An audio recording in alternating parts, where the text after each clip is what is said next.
چور کوتوال کو ڈانٹے۔ تھانہ رکنپور کی حدود میں اڈا موچی والے پر سراج خان گوپان کی دکان میں شرپسندوں نے حملہ کر دیا، جس کی وجہ سے سراج احمد اپنے تحفظ کے لیے ہوائی فائرنگ کرنا پڑی۔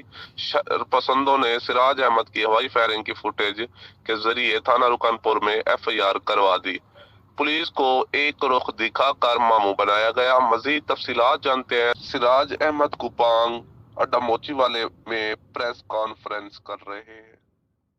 میں سراج احمد پاکستان کا پرامن شہری ہوں۔ مجھے اپنی جان و مال کا تحفظ کرنا جرم بن گیا۔ چند شرپسند عناصر جن کے ساتھ پرانی رنجش چل رہی ہے، مجھے میری ذاتی دکان پر جان سے مارنے آئے اور الٹا میرے خلاف FIR ہو گئی۔ تمام ارباب اختیار سے نوٹس اور انصاف کی اپیل